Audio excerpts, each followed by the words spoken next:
नमस्कार। Bharat express MP में आपका स्वागत है। मैं हूं हरिशंकर कुमार। मध्य प्रदेश में कांग्रेस की कमान जीतू पटवारी को सौंपी गई है। माना जा रहा है कि कमलनाथ और दिग्विजय को बदलने में पार्टी ने काफी देर कर दी है। इन दोनों नेताओं की छत्र छाया में कांग्रेस ठहरी रही।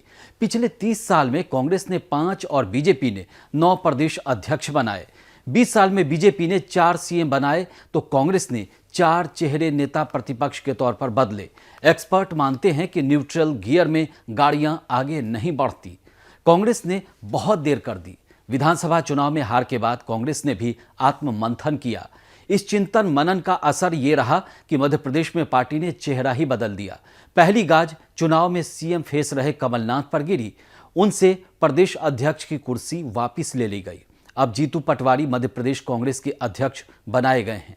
कमलनाथ को विधानसभा में अब विधायक की हैसियत से जाना पड़ेगा, क्योंकि नेता प्रतिपक्ष उमंग सिंघार को बनाया गया है। युवा चेहरों को तवज्जो देकर कांग्रेस ने भी पुरानी पीढ़ी के क्षत्रप दिग्विजय सिंह और कमलनाथ से मुक्ति पाली है। नई विधानसभा में बीजेपी के नए मुख्यमंत्री के सामने युवा इन नेताओं को विपक्षी नेता के तौर पर संघर्षशील और बेबाक बनने का अच्छा मौका मिला है।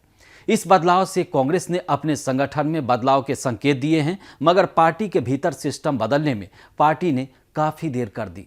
दिग्गी राजा और कमलनाथ के सामने नहीं पनपे युवा नेता। मध्य प्रदेश में कमलनाथ और दिग्विजय सिंह की जोड़ी ने 25 वर्षों तक एक छत्र राज किया। इंदिरा गांधी के जमाने के दोनों नेताओं का कद इतना बड़ा रहा कि उनके दौर में कोई और नेतृत्व खड़ा नहीं हो पाया। दिग्विजय सिंह 1993 से 2003 तक मध्य प्रदेश के मुख्यमंत्री रहे। 2003 में बीजेपी सत्ता में आई तो भी राज्य कांग्रेस में उनका दखल बना रहा। कमलनाथ केंद्र की राजनीति में जमे रहे। 2008 में कमलनाथ और दिग्गी राजा की जोड़ी फिर राज्य में एक्टिव हुई। 2008 में दोनों नेता सरकार बनाने में सफल रहे, मगर उसे बचाने में नाकाम रहे। विपक्षी दल के नेता के तौर पर भी कमलनाथ अब अपनी भूमिका में खड़े नहीं उतरे।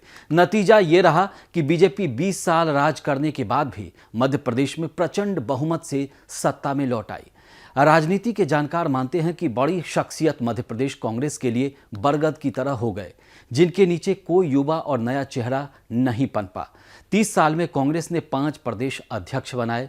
दिग्विजय सिंह का कार्यकाल 10 साल का रहा, जबकि कमलनाथ 5 साल तक प्रदेश अध्यक्ष रहे। इससे उलट बीजेपी ने उमा भारती, बाबूलाल गौर, सत्यनारायण जटिया, शिवराज सिंह चौहान, राकेश सिंह, वीडी शर्मा, प्रहलाद सिंह पटेल और नरेंद्र तोमर जैसे कद्दावर नेताओं की फौज खड़ी कर दी।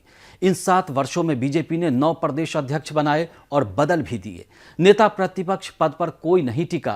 कांग्रेस ने 20 साल में 8 चेहरे बदले। जमुना देवी के बाद कोई भी नेता विधानसभा में नेता प्रतिपक्ष के पद पर जम नहीं सका। अजय सिंह, सत्यदेव कटारे, गोपाल भार्गव, गोविंद सिंह जैसे नेता 5 साल कार्यकाल पूरा नहीं कर सके। पार्टी की गुटबाजी के कारण इन्हें पद छोड़ना पड़ा।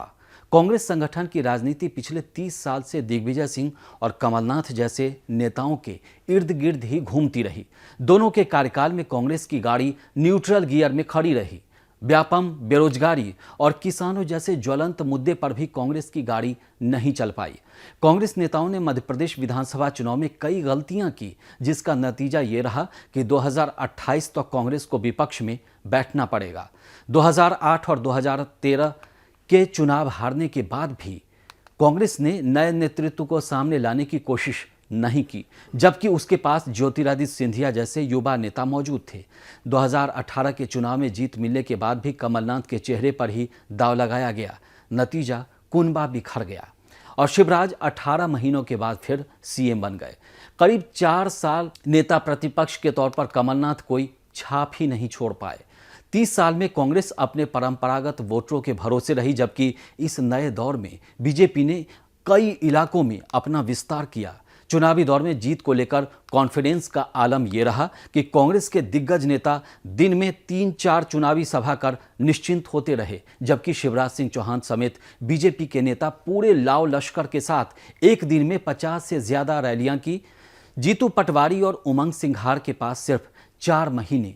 विधानसभा चुनाव में हार के बाद 50 साल के जीतू पटवारी और 49 साल के उमंग सिंघार जैसे नेताओं को भूमिका दी गई है।